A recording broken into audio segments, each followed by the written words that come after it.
Last week, Aubrey and I participated in another 7-day game jam and made a game called Desperate Gods. The theme of the jam was to create a game in a genre that you don't normally like, so I ended up making a digital board game.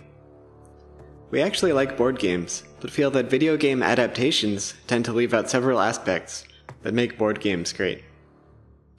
First, with real board games, at a basic level, it's fun just to move pieces around and roll dice to see what comes up. To replicate that, I tried to match the mouse controls to real movements as closely as possible. For example, you can click and hold on a die to pick it up, and mouse over other dice to pick them up as well, then shake to randomize them, and release to roll.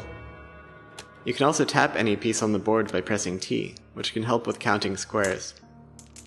Similarly, you can click and hold on decks to pick them up, or quickly peel off cards. Second, real board games have a lot of freedom, because the rules only exist as a kind of social contract between players. You can easily set up house rules to improve the game design, allow new players to undo moves that they don't understand, or even make a different game entirely using the same pieces. In Desperate Gods, we take a similar approach. We provide the game manual, a set of cards and pieces, and a shared online space, but otherwise, you can do whatever you want. The best way to play is probably with friends using an external voice chat program. There's an in-game text chat as well, but if you play with anonymous strangers, they might not care about the rules as much.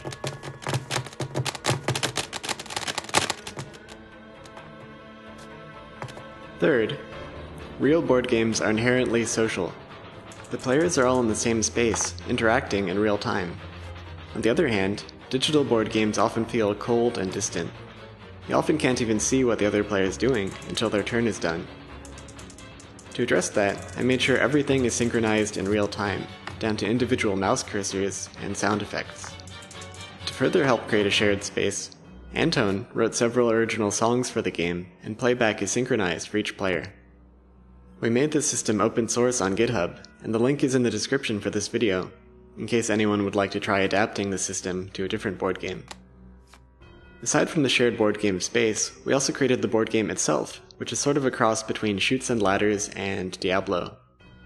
In the bottom right corner, you can see the town next to the town deck, which includes all the equipment that you can buy there. Near the town is this green wilderness area, where you fight enemies from this top deck. Farther out, you enter the dungeon, which contains monsters from the next deck down. At this corner, you can continue around to head back out of the dungeon, or you can head down to fight the next level of monsters. Finally, you can head down to the deepest dungeon and fight the hardest monsters.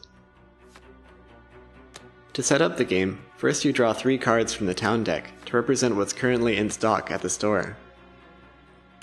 Then each player chooses one of the colored figures and places it on the town square. Next, you roll to see who goes first, and the first player starts a turn. To take a turn, you roll 2 dice and move clockwise the number of squares shown on either one of the dice. Here I rolled a 2 and a 6, so I can move either 2 squares or 6 squares. After moving, you just follow the directions printed on the square. In this case, it says to draw 2 cards and pick one. That means draw 2 cards from the monster deck and pick which one you want to fight. Monster cards have 3 symbols. This die here is the value you have to roll in order to win, so here we need at least a 3. The coin shows how many coins you get if you win, and the skull shows how many points the monster is worth at the end of the game. Here I rolled a 3, so that means I win. I take the card and put it in my victory pile, and take the number of silver coins shown on the card. The gold coins are just there to replace 5 silvers if you have too many coins. If you lose a battle, you give up a hit point, and put the card on the bottom of the deck that it came from. If you run out of hit points, you lose all of the coins you're carrying and return to town. Either way, the turn is over, and the next player takes a turn. The game ends when every monster is defeated. Then you add up all the points in your victory pile, and whoever has the most is the winner. This should be enough to get a basic idea, but there's also a how-to-play document that goes into the rules in more detail. The primary design goal was to maintain the accessibility of the roll and move genre, while allowing players to make interesting choices with every turn. That's why there are frequent opportunities for players to choose how many squares to move, which monsters to fight, which items to buy, and whether to move deeper into the dungeon, but there are usually only 2 or 3 options at the same time, so they aren't overwhelming. If you'd like to try it yourself, you can download the game for free at wolfire.com/dg.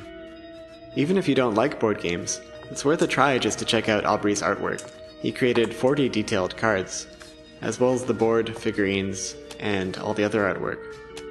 If you find any bugs or gameplay balance issues, or make any cool modifications, please let us know on the Wolfire message boards.